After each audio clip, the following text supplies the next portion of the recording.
If you've been on the internet the past 5 weeks, you must have noticed that Helldivers 2 been taking over the internet by storm. And I fell right into the hype train with both my feet centered at the creek, because I am doing my part for democracy. And damn right I love my freedom. And all I can say just before even you're watching this video, if you considered buying the game, go and buy it. It's amazing. If you need a little bit more convincing, keep watching the video. The gameplay loop is very simple but just amazingly satisfying. So you just pick between fighting the automatons or the bugs. Then you drop on the planets and now it's time to clear the objectives. The objectives can be anything from clearing out an oil rig or just destroying some propaganda signals that's getting broadcasted around the planet. And of course not silly, we don't do propaganda, it's the enemy propaganda, the wrong propaganda. And of course you have 3 types of currencies you get from succeeding a mission. You have the war medals, you have the samples, and you have the credits. And this is one of the coolest features of the game. Each currency is kind of used to progress the game in different ways. Of course, the war medals are used to buy weapons, cosmetics, and other things for the war bonds. You use the credits to buy these things called stratagems. Stratagems is very much your cooldowner, your heavy abilities for the game. Of course, in the beginning, you're not high enough level to use some of the really cool stratagems. When you start off, you only have access to some simple support weapons and very run-of-the-mill airstrikes. But then later in the game, it gets very crazy. You can get basically a little nuke, or yeah, just kind of calling down the power of the sun and scorching the earth with a laser. It gets insane. You can probably hear the Geneva Convention is very much just a checklist in Helldivers 2. And this is the perfect segment into the third currency, samples. Samples are a little bit different than the other two. And of course, you need to find these samples around the map. But the thing that makes them different from the war medals and the credits are you need to extract with them. And if you happen to have a teammate that throws a nade, kills himself before the shuttle goes off at the extraction zone, unlucky, you just lost all the samples you collected through the game. Well, even if you're not very much into extraction shooters, this mechanic is amazing. It makes those extraction moments on higher difficulty extremely tense and feels like a last stand in like an army movie. But if you manage to overcome your last stand and extract with your samples, you get some of the most powerful upgrades the game has to offer. So the samples are very much a currency used to upgrade your stratagems, but to a point where it just gets absolutely just on steroids. But Duna, dear viewer Timmy here, I recently bought the game and I am not sure these upgrades are that good. Well, Cadet Timmy, let me tell you, one of the most crazy upgrades you have is for the Eagle. One of the stratagems you have is called a 500 kilogram bomb, a so-called mini nuke. But if you played the game long enough, you'll call it 500 kilogram of freedom. What if I told you can get 2 of those? At first I wasn't really sure if this was in the game. I have a very simple, underdeveloped European brain. I couldn't comprehend all this freedom.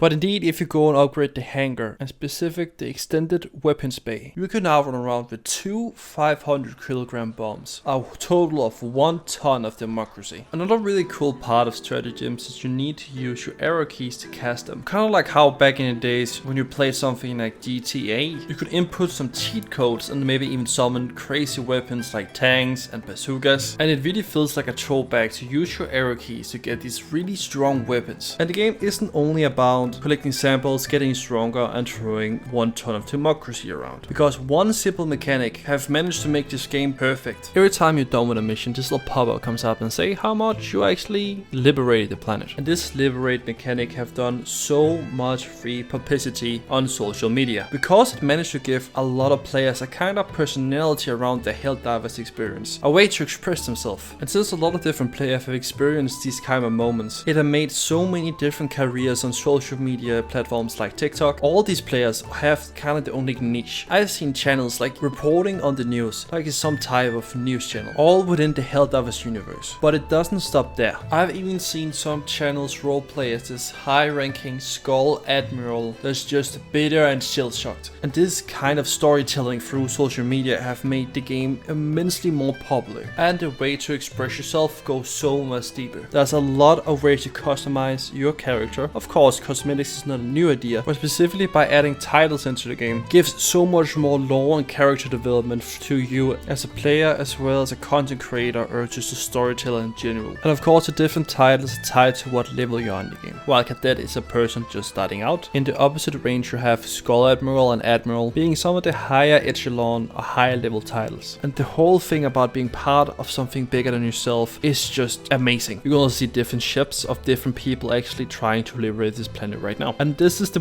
part of the game that got so goddamn right. It feels, even though you do a minuscule impact, that you were part of this big fight going on right now. And that just fuels more of the community aspect of the game. I'm not very proud to talk about how much I use TikTok. I will not disclose the amount of hours I spend on TikTok. Even if you started to waterboard me, I will not even consider telling you. Because would you be surprised to say I wasn't even planning on buying the game? And only because I watched so much TikTok, it's starting to feed me a lot of Helldiver content, I started to consider it. And just like me, my best friend was also watching a lot of these Helldiver TikToks. And that was the reasoning he needed to give me the game and buy it for himself. I had a lot of updates coming out around the same time as I started to play Helldivers. The new finals battle pack just came out with some amazing cosmetics and new really good content. And even the Fortnite battle pass. I have to play the Fortnite battle pass. That's my whole identity in this platform. I am known as a Lego John Fortnite askbadtake Luna. I will still pick Helldivers 2 over any Fortnite session ever. I think that I just have to point out is how beautiful Helldivers 2 is. Allow me to show you a little bit of gameplay with some World of Warcraft music in the background.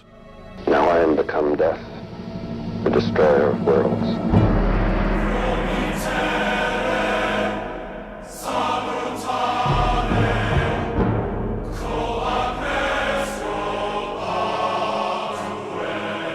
As you can see, this is just the least cinematic Helldivers 2 gameplay. I have one of those strange addictions that I have to complete certain games on Steam. These little check marks makes me feel whole. That's the only part of my life that makes me feel like I'm a human and not just a random AI YouTuber. And of course I had to 100% Helldivers 2. Helldivers 2 is one of those games that are actually fun to complete. The achievements actually require you to do something very specific or just play 100 games. There's one specific achievement that have a special place in my heart. And that is, let's call it a draw. Got this achievement while playing with some friends of mine. Sadly, I don't have the footage, so just enjoy this little puppet show in Photoshop. But there's one element of the game I haven't really talked about yet, and that is friendly fire. And since friendly fire is on, it makes achievements like this a living hell. The plan was to drop in and find a Hulk, and literally just leave it there, cut down himself, in out 5 minutes. Fast forward, we made it to extraction, and we haven't found any Hulk, with Lady Luck blessing us with a bug drop that had a Hulk. We were pretty excited, but we didn't realize we had to cut down himself and run around in circles until the extraction shuttle arrived. But this is where friendly fire comes in and how rough it is. Of course, there's still bots trying to push the extraction shuttle. We need to avoid killing the big Hulk, since if the Hulk would die, we would have failed the achievement. And it became basically a hot potato of team damage, because we did everything we could to try to keep this Hulk alive, but also not caring about our own lives. And this specific story shows how tight and crazy a last stand could be. And I personally think it's nothing more than a positive quality to the game that you have to dodge bing bongs, shots and grenades around the map. That's just hilarious. And ragdolling around is even more fun. But of course it wouldn't be a bad take Luna without some bad takes. Even though I love this game, there's so many small problems that's plaguing my day-to-day gameplay. I assume, and I'm pretty sure the developers are working very hard at Arrowhead to try to figure this out, but god man, it just sucks that it's there. The thing that gives me the biggest ick is how I can't reconnect to games if I DC. I happen to be a position where my internet just decides to spike out of absolute nowhere, and when that happens, I will just lose the whole game itself. As I said earlier, if I had samples, I'll drop them. I just lost whatever amount of minutes I played the mission at. And this is not the only part of the problem. If you happen to crash your game, you also get kicked out of the mission, can only really rejoin if you're friends with someone in the mission. And these problems will probably make someone's gameplay experience awful, because they technically can complete a mission. This remove all the core mechanics of the game. Of course, I have been overplaying this game way too much. I got every single achievement, and I just clocked in around 100 hours now. And since I basically got every single ship module upgrade, and there's nothing I can buy in the stratagem store, I don't really have that much to play for. I need to just plug in to complete daily missions to get more war bonds, because there's only part of the game I actually need to progress in. And it's more of a, I would like to try new weapons thing. And I know, again, the developers are working hard. It's a new game and needs time to kind of mold and become even better. Even though it feels like such a finished product, you just seem like you get past level 20 25, around the late 20s, it almost feels like the game just stops at that point. There's no more to see, and you really don't really have that much to do. Of course, I have been happy to fill the time with playing with my friends, they're still getting up there, and occasionally running SOS signals to help out other players. Even been going down to some of the lower levels and throwing some stratagems in to let the new players know that how good the game is later. Of course, it's not a thing I can do for hours upon hours of grinding, doesn't really affect my progression or me as a character, but it's just something nice to do occasionally. Even though Helldivers 2 still has its flaws, it's still one of the best games I've played in a very long time. And I do think the problems I have with the game will be solved in no time. And once again, thank you guys so much for watching. Go and check the B-roll channel. A little bit of a public announcement. I just uploaded another 3 monkey videos. You should definitely go and check it out. Either way, gamers, it's been real. See ya. Bye.